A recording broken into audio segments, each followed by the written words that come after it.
The scene is familiar to almost every family. Grandma or grandpa has been waiting months to spend time with the baby. They're excited. They're loving. They've probably been around babies before. They hold out their arms, and the baby loses it, full crying, sometimes screaming, reaching desperately back towards you. The grandparent looks hurt. You feel guilty. Everyone tries to make sense of it. They're just tired. They're hungry. They're not used to you yet. Some of that may be true. But there's a specific, deeper reason why your baby may cry consistently with grandparents, but not with you. And it has almost nothing to do with how much anyone loves the baby, and almost everything to do with how the baby's developing brain reads the world. Once you understand it, the whole thing makes sense, and you'll know exactly what to do and what not to do to help. Your baby is running a very sophisticated biological threat detection system.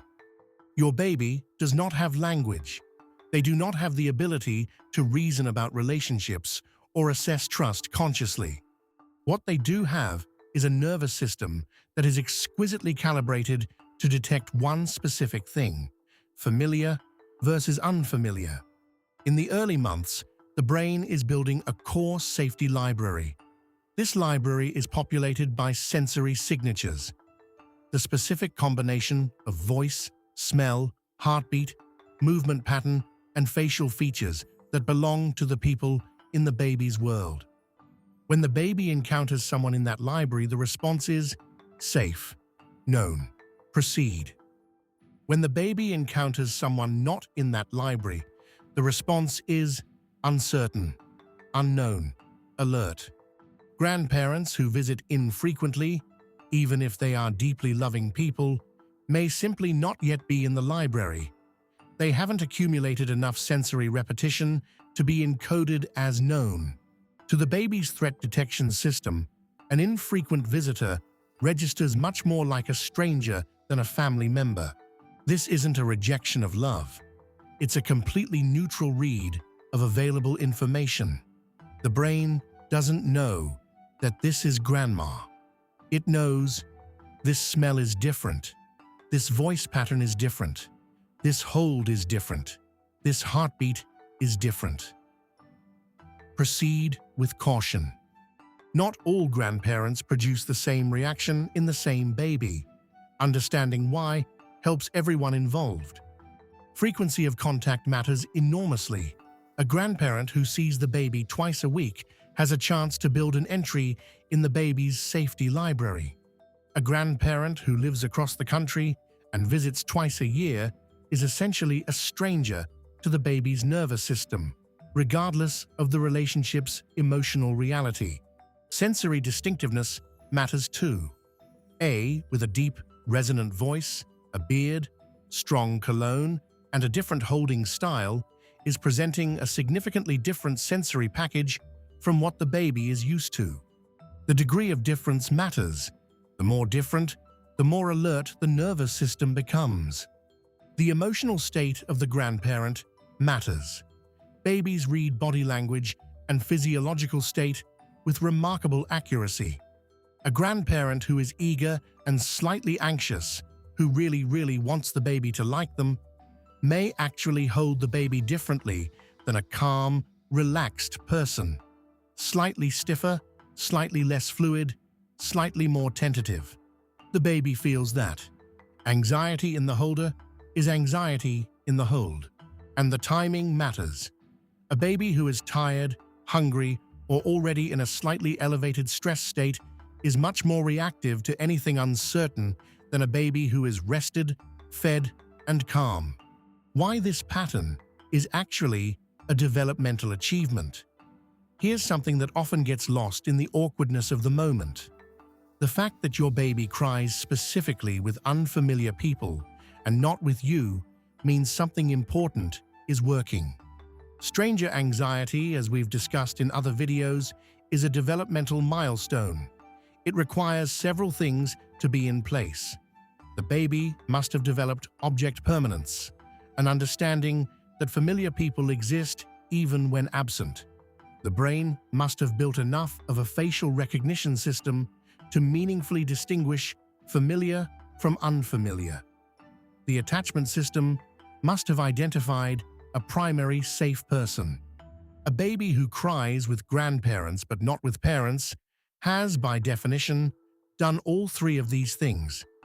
They've recognized you as specifically safe. They've registered grandparents as specifically different. They've demonstrated that the comparison is meaningful. The crying with grandparents is the direct result of the trust they have in you. Without the trust, there would be no standard of comparison. Without the attachment, there would be no preference. Tell the grandparents this: your baby crying with you is actually proof that they have built deep trust with their parents. It is not a rejection of you, it is a reflection of them. 4. What grandparents typically do wrong and why it backfires. The most common mistake, and it comes entirely from love: going too fast.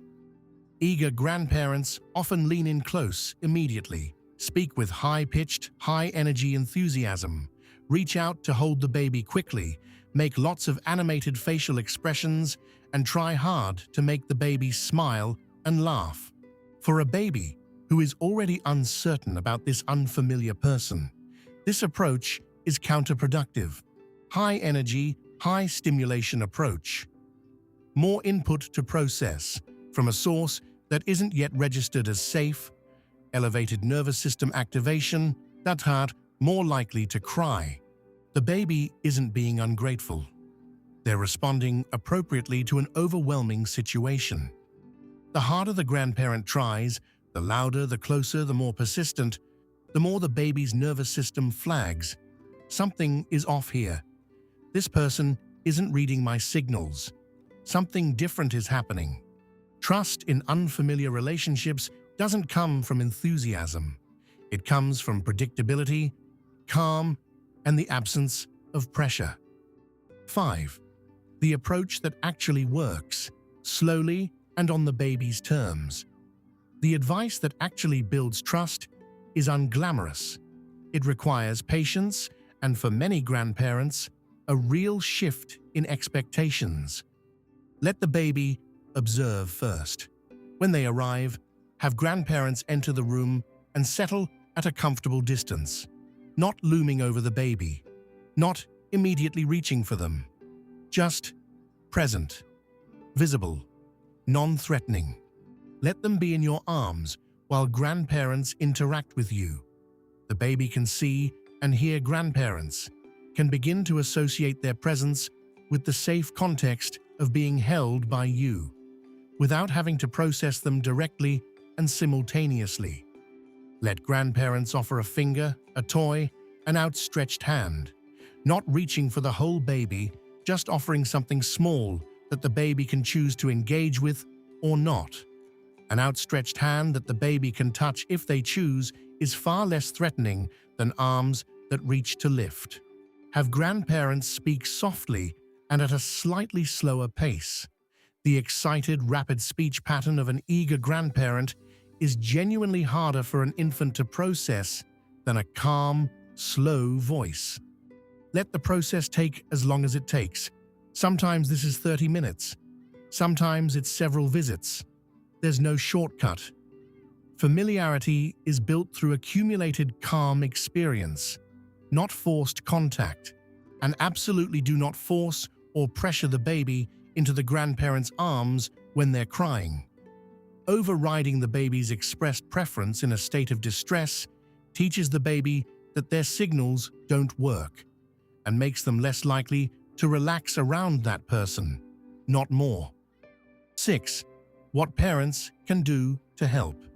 You're in a position to bridge this gap in a few ways that grandparents can't do on their own. Stay visible and calm during initial interactions.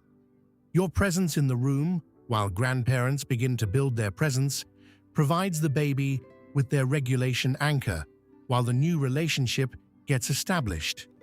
Don't disappear immediately and leave the baby with someone they're uncertain about.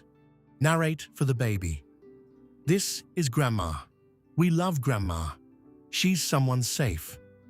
Your baby doesn't understand the words yet, but they read your calm tone, your relaxed body, your positive effect toward this person. Your trust in the grandparent is one of the most effective signals you can give. Help grandparents understand the timeline. She's just getting used to you is much more useful if accompanied by, here's what has been working. Give her some time with you in the room first before trying to hold her. And keep your voice calm and slow. Give her a chance to decide she wants you. Try FaceTime or video calls between visits. Consistent exposure to a face and voice, even through a screen, begins to build familiarity. It's not the same as in-person contact, but it contributes to recognition. And protect the baby's state when visits happen. A rested-fed baby has far more regulatory capacity to handle the novelty of a grandparent visit than an overtired, hungry baby. Timing matters. What this is really about. Underneath all the practical advice, this situation is really about one thing. Learning to understand that your baby's behavior is never personal in the way adults experience personal. Your baby doesn't love grandparents less because they cry with them. Your baby doesn't prefer you because of something you did to engineer that preference. Your baby's nervous system is doing what it is biologically programmed to do. Orient toward the known. Be cautious of the uncertain. Use the safe person as a base from which to gradually expand. Grandparents who understand this can move through the discomfort of initial rejection and into a patient, gentle approach that actually works. They can stop trying to force the connection and start building it in the quiet, ordinary moments. And the connection does come, not always quickly, but consistently, patiently, with enough calm exposure, it comes. And the day a grandparent becomes someone a baby runs toward, reaches for, settles into, that's built on a foundation of respected cues, patient presence, and the trust that only comes from never having forced the thing. It's worth waiting for. Subscribe for more on understanding the hidden logic of your baby's behavior, because the more clearly you see what's happening inside them, the better every relationship in your family can serve them.